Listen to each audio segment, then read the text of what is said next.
السلام عليكم يا ماجد، كيف حالك؟ وماذا تفعل هذه الأيام؟ وعليكم السلام يا طارق، إن بخير والحمد لله. ومعي هذه الأيام مناقصه ب1,000,000 دولار، وحاليا معي في حسابي 600,000، وكنت أذهب إلى البنك لأخذ منهم قرض سلفه، وأنا أحتاج 400,000 دولار. لا تقلق أخي ماجد، ولا تذهب إلى البنك لأني سأعطيك المبلغ بدلا من البنك، وهذه دفعه من المبلغ 200,000. تفضل.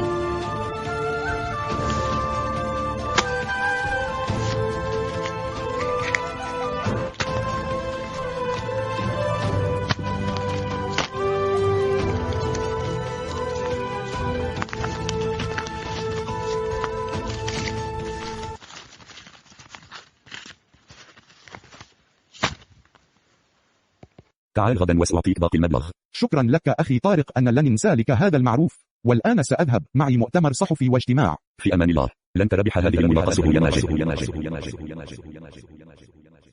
وسوف ترى ما سأفعل.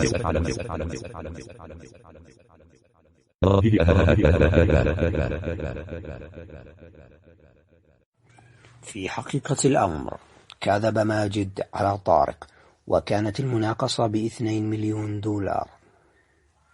أخذ ماجد من طارق 400,000 دولار، والمتبقي عند طارق 200,000 دولار. قال طارق لماجد أن يأتي في اليوم التالي ويأخذ منه الدفعة الأخيرة والثانية. ماجد كان ينوي أن يقترض من البنك 1,000,000 دولار آخر. عندما يأتي ماجد لأخذ النقود غدا، أبدأ بتنفيذ الخطة. حسنا يا سيدي، أعدك أن ماجد سيخسر كل شيء.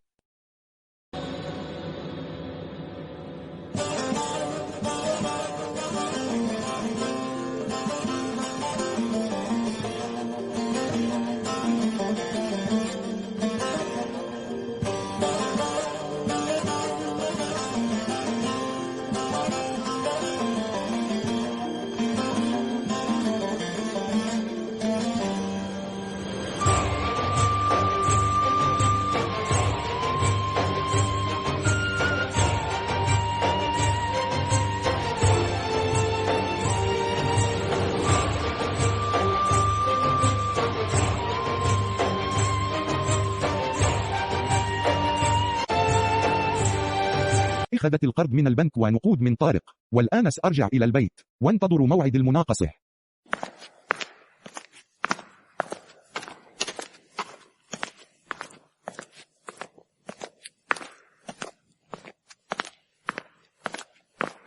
خذوا منه كل شيء.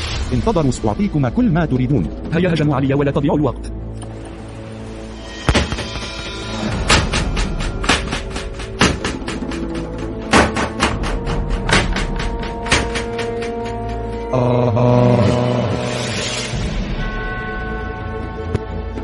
خذ يا سيدي النقود التي كانت مع ماجد. خذ، هذه لك أنت وأصحابك. لو علم أحد بما فعلناه سقت لكم، وسارمي جثثكم للكلاب. شكرا لك يا سيدي، لن يعلم أحد. والآن انصرف. خسرت كل شيء يا ماجد المسكين.